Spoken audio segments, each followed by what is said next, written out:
मुझे लगता है कि आज मेरी सालगिरह है और रिया मुझे सरप्राइज देना चाह रही है। पर रिया से मैं कैसे पूछूं? क्योंकि मुझे खुद भी याद नहीं कि मेरी सालगिरह है या नहीं। क्या करूं, कैसे पूछूं रिया से कि ये गिफ्ट किसके लिए है? अगर मेरे लिए है तो फिर मुझे दे क्यों नहीं रही? और अगर मैंने पूछ लिया तो फिर बोलेगी हर वक्त मेरी चीजों पर ही नजर रखते हो। आखिर करूं तो क्या करूं? रोनी, कोई परेशानी है आपको? कुछ नहीं रिया। नहीं रिया, मैं तो सोच रहा था आज आप इतनी खामोश क्यों हैं और कुछ बोल क्यों नहीं रही? वाह, क्या बात है रोनी, आपने आज मुझे नोटिस किया।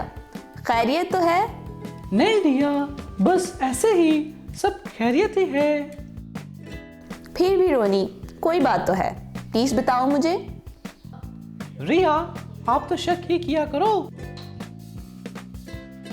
ये शक नहीं है रोनी, बल्कि ये बिल्कुल सही बात है और सच है।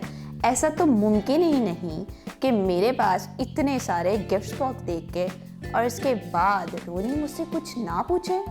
तो रिया, अगर आपको पता है तो आप मुझे बता क्यों नहीं रही कि ये गिफ्ट किसके लिए है? क्योंकि रोनी, मैं सोच रही थी कि पता नहीं आप कब मुझसे पूछो। रिया, ये बहुत बुरी बात है, अब बताओ प्लीज। रोनी, इन गिफ्ट्स के साथ आपका दूर दूर तक कोई ताल्लुक नहीं, इसलिए इनके बारे में आपको बताने का कोई फायदा ही नहीं है। रिया, ये क्या बात हुई? इसका क्या मतलब है कि गिफ्ट से मेरा ताल्लुक नहीं हो सकता? क्योंकि रोनी, ये गिफ्ट सिर्फ इंटेलिजेंट बच्चों के लिए है, जो कि आप तो नहीं हो। रिया, आपको मैं स्मार्ट या इंटेलिजेंट नहीं लगता? रिया, मैं हूँ और मैं ये साबित कर सकता हूँ। क्या वाकई रोनी? जी वाकई रिया। पर मैं कैसे मान लूं? रिया, मैं ज़हीन हूँ, आप मान क्यों नहीं लेती? क्योंकि रोनी, मैं ये बात नहीं मान सकती, मुझे थोड़ा शक है। तो कैसे यकीन आएगा आपको? कैसे यकीन आएगा? तो आपको कुछ समझदारी दिखानी पड़ेगी इसके लिए। आप मेरे 4 सवालों के जवाब दो तो मैं जान जाऊंगा। ठीक है रोनी, पूछो आप। पक्का? जी बिल्कुल पक्का। अच्छा तो बताओ कि इस दुनिया की सबसे डरावनी चीज क्या है? मुझे पता था, इसलिए मैं आपसे कह रही थी कि ना तो आप इंटेलिजेंट हो और ना स्मार्ट। नहीं रिया, आपको इसका जवाब ही नहीं मालूम, इसलिए आप मुझे ऐसे कह रही हो। रोनी, आपको भी पता है कि मुझे इसका जवाब मालूम है, और ये और बात है कि आप भूल गए हो और अपनी दोहराई के लिए पूछ रहे हो। जी नहीं जी, मुझे पता है इसका जवाब। अच्छा, तो फिर बताओ। नहीं रिया, आपको मालूम ही नहीं।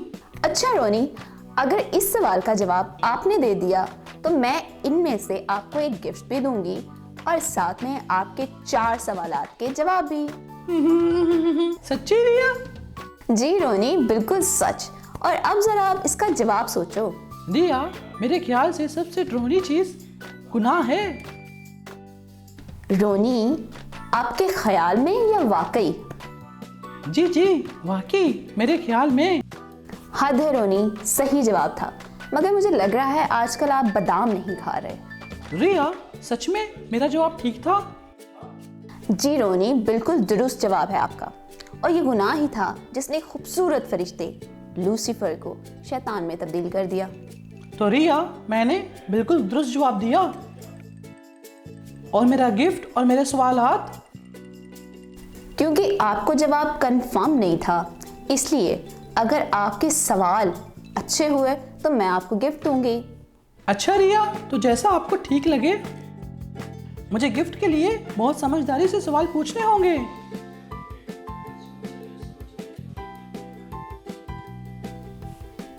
क्या हो गया रोनी, किन सोचों में गुम हो गए हो?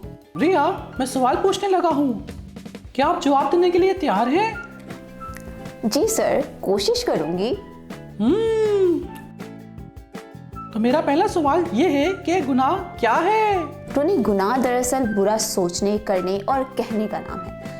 बाइबल मुकद्दस में खुदा ने बहुत सारे अहकामात दिए हैं जो हमें बताते हैं कि खुदा की नज़र में क्या दुरुस्त है और क्या गलत। और जब हम खुदा के इन अहकामात की नाफरमानी करते हैं तो दरअसल हम खुदा के खिलाफ गुनाह करते हैं। रिया, वो कौन कौन से अहकाम हैं? ओके रोनी, इनमें से चंद एक मैं आपको बताती हूँ। जी रिया। रोनी, खुदा ने फरमाया है कि अपने माँ और अपने बाप की इज्जत करना। ओह, मैं तो बहुत करता हूँ। इसका मतलब ये है कि हमें हमेशा अपने माँ बाप के फर्माबरदार रहना है और हमेशा उनकी ताबेदारी करनी है और अपने पेरेंट्स को कभी भी बुरा भला नहीं कहना। और अगर हम ऐसा करते हैं तो हम खुदा के खिलाफ गुनाह करते हैं। सॉरी मॉम डैड, मैं तो आपको बहुत तंग करता हूँ और कभी कभी बात भी नहीं मानता, मगर अब मानूंगा। सॉरी खुदावन, प्लीज। वेरी गुड रोनी। और अगला हुक्म ये है कि हम अपने हाकिमों और अपने टीचर्स की फर्माबरदारी करनी है। और अगर हम अपने टीचर्स को बुरा भला कहते हैं तो इसका मतलब ये है कि हम खुदा के खिलाफ गुनाह करते हैं। सॉरी टीचर, मैंने अपनी शरारतों से आपको भी बहुत तंग किया और अक्सर मैं होमवर्क भी नहीं करता था। जी रोनी, स्कूल टाइम में तो हम अक्सर टीचर्स को ऐसे ही तंग करते हैं। जी रिया, और मैं तो बहुत ज़्यादा शरारती था, स्कूल और संडे स्कूल में भी, पर अब नहीं करूँगा। रोनी, खुदा ने फरमाया कि झूठ मत बोलो। इसका मतलब ये है कि हमें हमेशा सच बोलना चाहिए। खुदा ने कहा कि चोरी ना करो, और इससे मुराद ये है कि हमें ऐसी कोई भी चीज़ जो हमारी नहीं है उस पर इख्तियार नहीं जताना। सॉरी सॉरी सॉरी खुदावन, प्रॉमिस मैं पूरी कोशिश करूँगा कि फिर कभी दोबारा ऐसा ना करूँ। अभी मुझे माफ़ कर दे मेरे गुनाहों के लिए।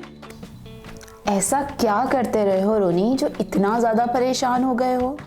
रिया, मैं तो स्कूल में अक्सर अपने दोस्तों के लंच बॉक्स में से उनका लंच खा जाता था और दूसरे बच्चों पर झूठा इल्जाम लगा देता था, या कभी कभार किसी की पेंसिल अच्छी लगे तो वो भी जबरदस्ती ले लेता था। इतनी ज्यादा शरारतें रोनी। पर अब कभी भी नहीं करूँगा। इट्स ओके रोनी, ये सब आपने नासमझी में किया, मगर आज जब आपको पता चला कि ये सब गुनाह है और आपने खुदा से माफ़ी भी मांग ली है तो बेशक खुदा आपको माफ़ करेगा, मगर याद रखना दोबारा मत करना ये। जी रिया। अच्छा रोनी, अब अगला सवाल पूछो। रिया, हम गुनाह क्यों करते हैं? क्योंकि रोनी, गुनाह हमारे दिलों में बसा हुआ है और हम अपने दिलों में गुनाह लेकर पैदा हुए हैं, और ये गुनाह ही है जो हमें अपनी मर्जी और मनमानी करने को कहता है, क्योंकि खुदा की निस्बत अपनी मर्जी को तरजीह देना भी गुनाह है। बाइबल मुकद्दस में मरकूम है यसाया उसका 53 बाब और उसकी 6 आयत में लिखा है कि हम सब भेड़ों की मानद भटक गए, हम में से हर एक अपनी राह को फिरा। ओह! गुनाह के बारे में बदतरीन बात यह है कि गुनाह खुदा को नाखुश करता है। गुनाह के सबब से हम खुदा के दिल को रंजीदा करते हैं, क्योंकि खुदा हमसे बेपनाह मोहब्बत करता है। रिया, मैंने भी तौबा कर ली, अब तो मैं खुदा को रंजीदा नहीं करना चाहता। अच्छा रोनी, आप ये बताओ कि तौबा का क्या मतलब है? रिया, मुझे लगता है कि तौबा का मतलब है रवैये में तब्दीली लाना। मतलब? अगर हम गलत रास्ते पे जा रहे हैं, यानी गुनाह कर रहे हैं, तो हमें इससे बचना है, यानी खुदा के रास्ते पे चलना है, यही तौबा है। वेरी गुड रोनी। सिर्फ ये कह देना कि मुझे माफ़ कर दो काफ़ी नहीं है, बल्कि अपने रवैये को तब्दील ही करना है, और जिस काम से तौबा की है फिर वो दोबारा कभी नहीं करना। ओके रिया, डन। और अब तीसरा सवाल ये है कि खुदा हमें किस तरह दिखाता है कि वो हमें प्यार करता है? रोनी, खुदा ने हमारे लिए जो काम किए वो ये जाहिर करते हैं कि खुदा हमसे बेपनाह मोहब्बत करता है, जैसे कि बाइबल मुकद्दस में रोमियो 5 बाब और उसकी 8वीं आयत में लिखा है, लेकिन खुदा अपनी मोहब्बत की खूबी हम पर यूं जाहिर करता है कि जब हम गुनाहगार ही थे तो मसीह हमारी खातिर मुआ। रिया, ये तो वाकई सच में खुदा की हमसे अजीम मोहब्बत है कि खुदा ने हमारे लिए अपने बेटे को कुर्बान किया। जी रोनी, वाकई में हम कितने खुश नसीब हैं कि खुदा हमसे बेपनाह मोहब्बत करता है। रिया, अब एक और सवाल। और रोनी, बस ये आखिरी सवाल होगा क्योंकि इसके बाद मुझे बहुत काम है। जी जी रिया, ये आखिरी सवाल है। ओके रोनी, पूछो। रिया, मुझे बस ये पूछना है कि मुझे मेरे गुनाहों से कैसे मुखलसी या माफी मिल सकती है? रोनी, खुदा फरमाता है कि अगर हम पूरे दिल से खुदा की तरफ रजू करें तो वो हमें माफ करेगा। पर वो कैसे रिया? रोनी, कोई ऐसी जगह तलाश करो जहां खुदा के साथ तन्हा वक्त गुजार सको और खुदा को बताओ कि आप अपने गुनाह को तर्क करना चाहते हो और खुदा से कहो कि आप अपने रवैये में तब्दीली लाकर खुदा की राह पे चलना चाहते हो। और क्या करना है? और खुदा का शुक्र करो कि उसने हमारे लिए अपने इकलौते बेटे यीशु मसीह को कुर्बान किया और यीशु मसीह को अपना हकीकी निजात दहिंदा कबूल करो। फिर खुदा का शुक्र करो कि उसने हमारे तमाम गुनाह माफ कर दिए। क्या मसीह में हमारे गुनाह माफ हो गए? जी रोनी, बिल्कुल।